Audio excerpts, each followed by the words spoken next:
Hello there.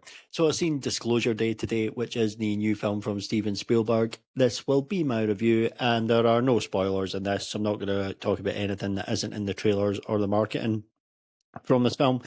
So, right out the gate, I will say, I'm a massive Steven Spielberg fan. Always have been ever since I got into film.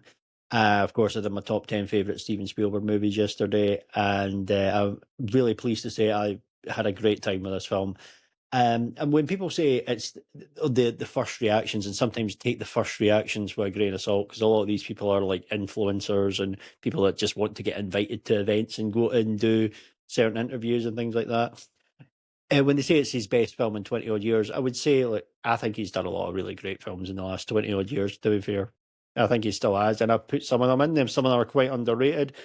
And this film's mostly been pretty well received from what I said from the actual proper reviews, like 80 odd percent Rotten Tomatoes. And there are some people who don't like the film, and that's fine. I think it'll be everyone's cup of tea. I don't think it'll be massively commercial. It seems strange to say that, but I don't think it'll have a great hook within a lot of the zeitgeist in that sense. But for me, as a fan of Steven Spielberg's, I was very happy with this film. I had a great time with it.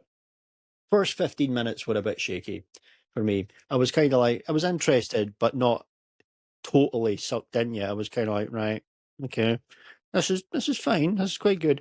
But once it really kicks into high gear is once Emily Blunt's character, Margaret Fairchild, I think she's called, comes on screen. And this is one thing coming from the early buzz. There was people saying, like, Emily Blunt gives her best career best ever performance in this film, and this is one thing I would agree with that.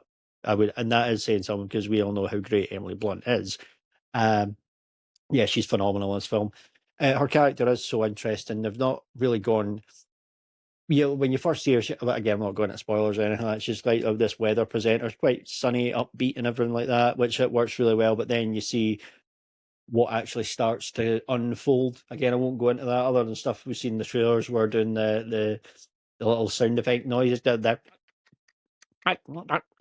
but you then start to find out the more and more as it goes on the reason why she's like this and why that's happening, and the without going into anything too much, the abilities she's got, which I think works extremely well. So yeah, for me that was a real highlight. And she gives great versatility within the same character in the performance. She really is quite tremendous in this film. So absolutely spectacular performance. And yes, I would agree with the massive praise that she's been getting for this as well. Good to see Josh O'Connor here as well. I've liked this is like the third film I've seen him in. He was phenomenal in Wake Up Dead Man, one of my favourite films of last year. He was great in Challengers as well. Fun fact there's his little pal from Challengers, or rival, or frenemy as you call it. Mike Faist, of course, was in West Side Story, Spielberg's films. There you go. Is Zendaya next for a Spielberg film? Who knows? But no, I liked him in that. His character's not as well drawn out or anything like that, but gives a good performance and things like that. Colin Firth, his character is kind of one dimensional, to be fair, but he does a really good job with it. It's the one dimensional villain and things. He does a really good job with it. He's entertaining whenever he's on screen. So it's not the most amazing fleshed out character or anything like that, but no, I think he works really well here. And the other thing I point out here is that this is not an action film or anything like that, even though there's a couple of action set pieces which are brilliantly executed here as well. Especially the train one that you see from the trailers. That was really superbly done. Seen this in IMAX and it just absolutely rocked in that. There are some logic fails here. Whatever. Do you go with it or whatever? I mean, it's even like the car chase one where they like drive the car right out of the house that's been in the market. And so, yeah, you go with it or not. But, it's pulse poundingly exciting. It works extremely well. There's other stuff as well that's not really touched upon, and like in the trailers, like talking about how they talk about the religious implications, how this could affect people's faith. Now, this could piss a lot of people off, them going into that direction, but I thought it was really well done. I thought it was really interesting, added extra layers to the film for me. And I thought some people I've heard have complained about the ending. I thought it worked really well. Honestly, I thought it built really well. I was really satisfied with the ending. Um, I think as well, there's a character in here, a news presenter in here, which actually is great the way she delivers it, because the way she's delivering this, without going too much into it, there could be a hint in the title of the film, to be fair.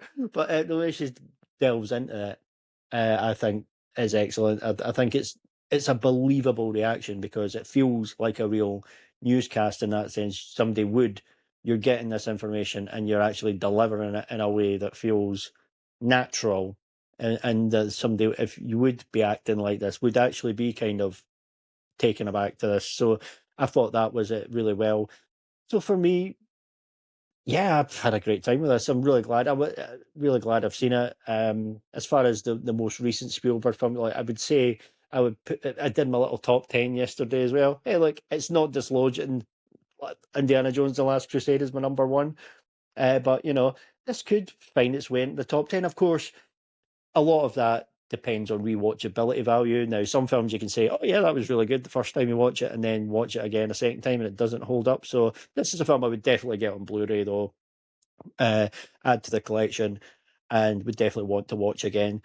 Whether it would hold up as well as other films, time would tell on that. I would put this, say, at the moment, others some better than some of the films, like the last Spielberg Alien film, which was in my top 10, War of the Worlds. I'd say this is a better film overall than that. A different kind of Spielberg Alien film for sure. And I would say this film is better than that. But there you go. It's all opinions at the end of the day. So that's just my thoughts there. Thanks for taking the time to listen, and goodbye.